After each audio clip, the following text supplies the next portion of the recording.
Assalamualaikum warahmatullahi wabarakatuh. Bismillahirrahmanirrahim. Ila hadrin Nabil Mustafa Sayyidina Muhammadin sallallahu alaihi wasallam wa ala alihi wa ashabihi wa azwajihi wa auladihi wa dzurriyyatihil kiram. Thumma ila hadrati ikhwanihim minal anbiya'i wal mursalin wal awliya wasyuhada wassalihin washabati wa tabi'in ila jamil malaikatil muqarrabin wa ila jamil mu'minina wal mu'minat wal muslimin wal muslimat al-ahya'i minhum wal amwat khususan ila musannif hadzal kitab. Al-Fatihah. A'udzu billahi minasy syaithanir rajim. Bismillahirrahmanirrahim. Alhamdulillahi rabbil alamin. Arrahmanir rahim. Maliki yaumiddin. Iyyaka na'budu wa iyyaka nasta'in. Ihdinas siratal mustaqim. Siratal ladzina an'amta 'alaihim ghairil maghdubi 'alaihim waladdallin. Amin. Wa li sulati ta'allumina wa li barakati ulumina wa li husuli maqasidina wa li salamatina fid dunya wal akhirah. Ala hadhihi as-salih li kulli niyyah salih ila Nabi Muhammadin sallallahu alaihi wasallam. Al-Fatihah. A'udzu billahi minasy syaithanir rajim. Bismillahirrahmanirrahim. Alhamdulillahi rabbil alamin. Arrahmanir rahim. Maliki yaumiddin. Iyyaka na'budu wa iyyaka nasta'in. Ihdinas siratal mustaqim. Siratal ladzina an'amta 'alaihim ghairil maghdubi 'alaihim waladdallin. Amin. Bismillah walhamdulillah wassalatu wassalamu ala Rasulillah. Asyhadu an la ilaha illallah wahdahu la syarikalah wa asyhadu anna sayyidina Muhammadan abduhu wa rasuluh. Qala rabbi shrah li sadri wa yassir li amri wa halul 'uqdatam min lisani yafqahu qawli. Rabbi zidni ilma warzuqni fahma. Allahumma inna na'udzubika min ilmin la yanfa' wa qalbin la yakhsha wa 'amalin la yurfa' wa du'ain la yusma'. Amin, amma ba'd. Alhamdulillah, syukurlah Bapak-bapak, Ibu-ibu, jamaah sekalian yang dimuliakan Allah Subhanahu wa taala. Sekali lagi alhamdulillah di malam tanggal 21 Dzulhijjah. Kita sekarang masuk tanggal 21 Dzulhijjah yang merupakan masih salah satu bulan yang dimuliakan Allah Subhanahu wa taala. Mari sama-sama terus kita isi bulan-bulan yang mulia ini dengan melaksanakan ketaatan-ketaatan kepada Allah Subhanahu wa taala. Dan alhamdulillah salah satunya pada malam hari ini kita bisa bersama-sama datang ke masjid untuk melaksanakan sholat berjamaah Isya, kemudian kita lanjutkan dengan bersama-sama mengkaji fikih pada malam hari ini. Mudah-mudahan semua apa yang kita lakukan diterima oleh Allah Subhanahu wa taala dan menjadikan sebab kemudahan hidup kita di dunia ini dan mendapat ridho dari Allah Subhanahu wa taala. Amin ya rabbal alamin. Insyaallah pada malam hari ini kita akan membahas yang pertama berkaitan masalah yang selama ini masih menjadikan pertanyaan bagi kita. Ya, jadi ada satu hadis atau beberapa hadis yang menjelas tentang keutamaan sholat berjamaah. Ini sebagai permulaan saja. Nanti kita akan membahas juga masalah makruh dan sunnahnya azan. Ya, jadi ini ada hadis yang berkaitan dengan masalah sholat berjamaah ini, bahwa di dalam satu hadis itu disebutkan orang yang sholat berjamaah itu pahalanya 27 kali lipat. Tapi di sisi lain ada hadis yang lain yang meriwayatkan pahalanya 25 derajat atau 25 kali lipat. Ini sebenarnya 25 apa 27? Kan begitu, ya. Ini saya temukan di dalam kitab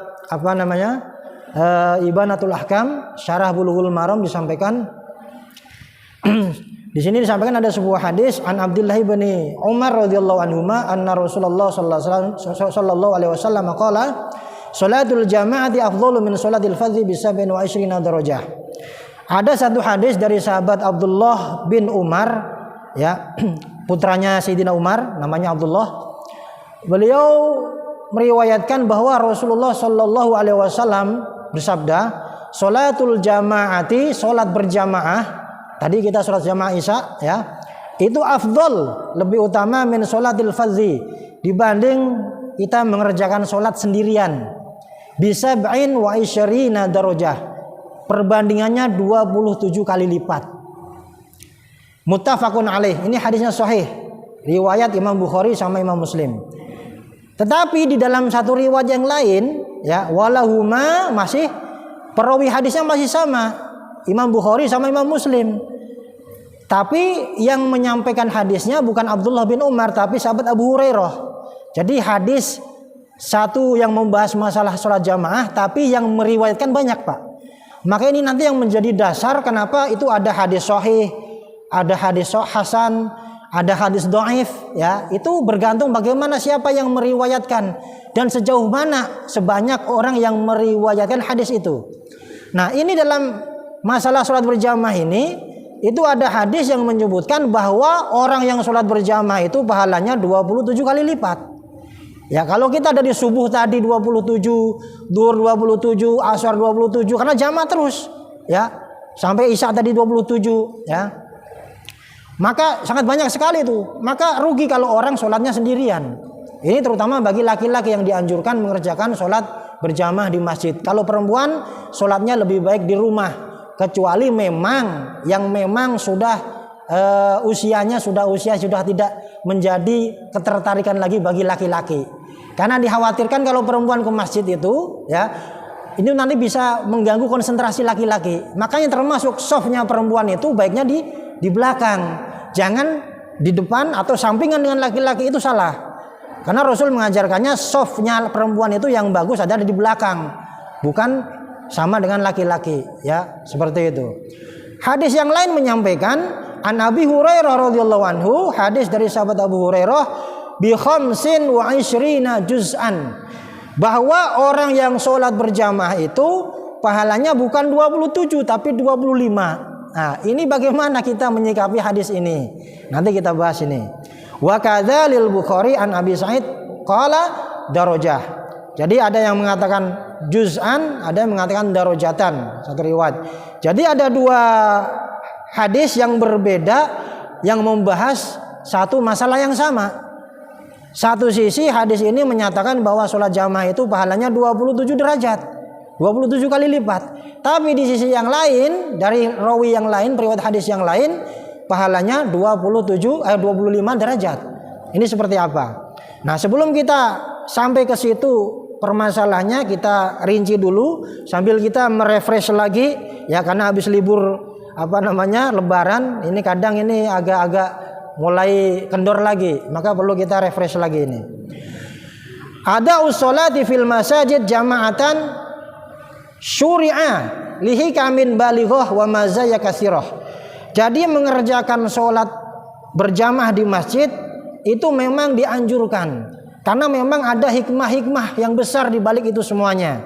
Maka nanti para ulama juga berbeda pendapat ketika menghukumi sholat jamaah ini hukumnya seperti apa. Kalau Imam Syafi'i menghukuminya antara dua, antara sunnah muakkad dan fardu kifayah. Jadi fardu kifayah, kalau tidak sunnah muakkad.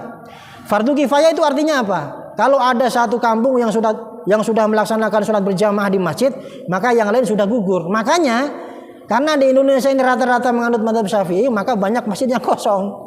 Karena pemahamannya sudah ada yang melakukan jamaah, maka yang lain tidak perlu sholat jamaah lagi. Tapi ada mazhab yang mewajibkan sholat berjamaah itu, yaitu mazhab Hambali yang ada di Arab Saudi sana, di Mekah Madinah. Maka di Mekah Madinah itu kita tidak pernah melihat ada orang sholat fardu sendirian, karena mereka menganut mazhab Hambali. Mazhab Hambali itu mewajibkan sholat harus dilakukan dengan berjamaah. Kalau ada orang sholat isya sendirian, sholatnya sah tapi dia dosa karena tidak berjamaah dia. Itu. Jadi ketat. Kalau mazhab Hambali ketat. Tapi kalau mazhab Syafi'i itu hukumnya adalah sunnah muakkad, kalau tidak fardu kifayah. Ada dua. Nah, jadi sholat berjamaah ini memang betul-betul sangat dianjurkan oleh Rasulullah Shallallahu Alaihi Wasallam. Maka nanti dalam hadis yang lain ada sampai bahkan Rasul mengancam orang yang tidak mau sholat berjamaah maka akan dibakar rumahnya. Itu ada hadisnya, ya, seperti itu. Minha ziyadatul ajri bi kasratil khutuwati siyama fil zulam. Apa hikmah dan apa fadilah mengerjakan sholat berjamaah di masjid di antaranya ziyadatul ajri, bertambahnya pahala. Kita melaksanakan sholat tapi sendirian dapat pahala tapi satu. Tapi kalau kita sholat kerjakan dengan berjamaah maka pahalanya dilipat gandakan sampai 27 kali lipat atau 25 kali lipat. Bikasratil khutwat, termasuk setiap langkah yang kita ayunkan ke masjid itu dalam hadis sahih disampaikan bisa mengangkat derajat kita di hadapan Allah dan juga bisa menghapuskan, menggugurkan dosa-dosa kita di hadapan Allah Subhanahu wa taala. Ini diantara manfaatnya. Fil zulam, la siyama fil zulam, lebih-lebih ke masjidnya itu ya dilakukan di malam hari. Fil zulam, dalam keadaan gelap. Ya. Makanya nanti ada hadis yang mengatakan bahwa sholat yang paling berat bagi orang munafik itu 2 sholat. Sholat isya sama sholat subuh. Lebih-lebih sholat subuh. Itu mencirikan tanda-tanda orang itu munafik. Karena orang munafik itu dia kalau sholat ingin dilihat sama orang. Maka kalau malam-malam dia tidak mau berangkat ke masjid karena tidak ada yang melihat. Itu alasannya. La siyama fil dhulami lima warada basyir al-musya'ina fil dhulami ilal masajid bin nurit tam yaumal qiyamah. Ya, maka kata Rasul, sampaikanlah kabar gembira kepada orang yang mau jalan ke masjid dalam keadaan gelap, ya, maka nanti di hari kiamat dia akan mendapatkan nur, cahaya dari Allah Subhanahu wa taala pada hari kiamat kelak. Ya, seperti itu. Wa fiha, di antara juga hikmahnya adalah at-ta'lif bainal muslimin wa jami'i qulubihim fi akbari ibadah haitsu yaqiful kabir fiha bi janibis shaghir.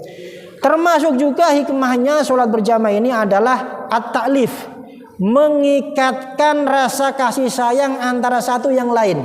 Antara kita yang ada di sini, karena kita bertemu di masjid melaksanakan sholat berjamaah, maka ini bisa menimbulkan rasa kasih sayang di antara kita, saling mengenal di antara kita. Ta'lif bainal muslimin wa jam'i qulubihim, ya, dan menjadikan ikatan hatinya menjadi satu. Ikatannya menjadi satu, semakin kompak lagi, ya. Fi akbar ibadah, lebih-lebih dilakukan pada ibadah yang sangat utama.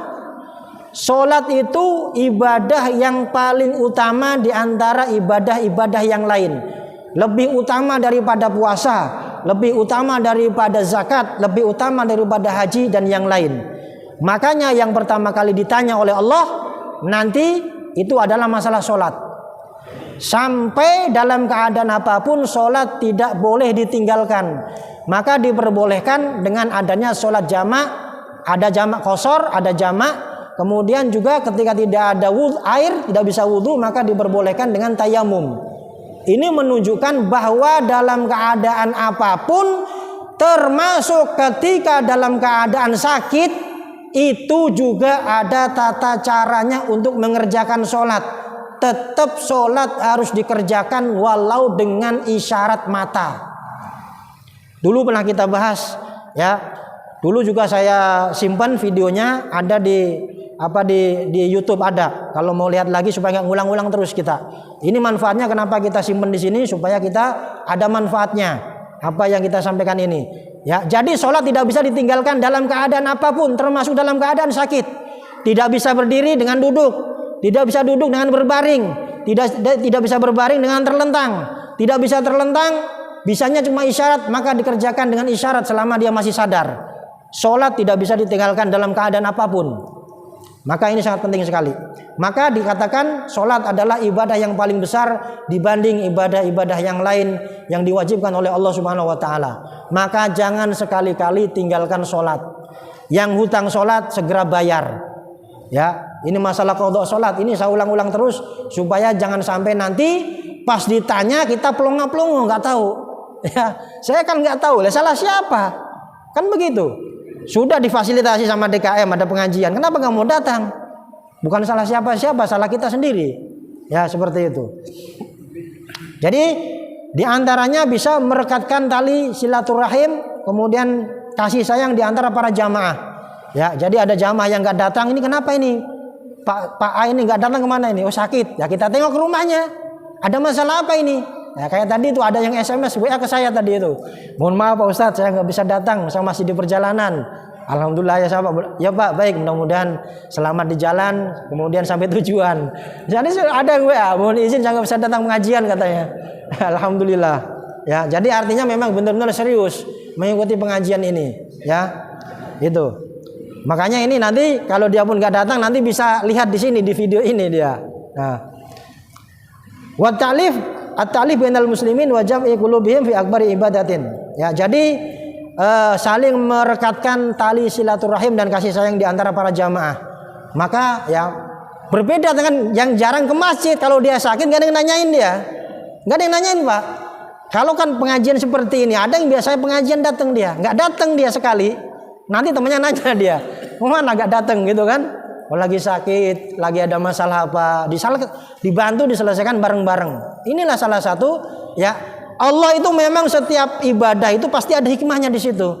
Termasuk sholat jamaah juga ada hikmahnya. Maka jangan sampai kita sia-siakan. Ini diantara dibalik rahasia hikmah kenapa Allah perintahkan sholat berjamaah. Kemudian apa? Yakiful kabir fiha bijanibis shagir. Orang yang besar, yang tinggi besar berada di samping orang yang posturnya pendek. Gak ada masalah.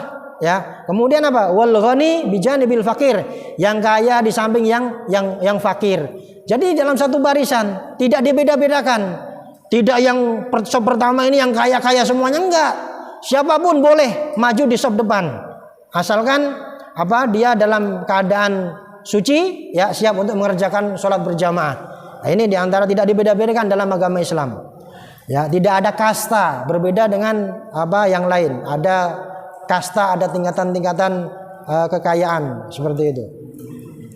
Wal ghina bi janibil faqir fatatasawa ar-ru'us kama tasawat al-aqdam fi sufuf. Yata'allamuna ad-din bi turukin amaliyin alawatan ala anna fi dzalika ma'na al-wahda wat tamrin ala al-a'mal al-mushtarikah. Di selain itu, pelajaran penting dari sholat berjamaah ini mengajarkan supaya kita bisa bergotong royong, bisa kerjasama antara imam sama makmum. Makmum harus ikut sama imam, ya. Imam juga sama membantu makmum dalam mensukseskan sholat berjamaah, ya. Makanya nanti ada aturan-aturannya. Yang jadi imam itu tidak sembarangan orang, tapi memang yang benar-benar dia bacaannya bagus, hafalannya lebih banyak, lebih paham fikih, lebih paham agama, yang datangnya di tempat itu lebih duluan, yang usianya lebih tua, ya, seperti itu. Ada aturannya.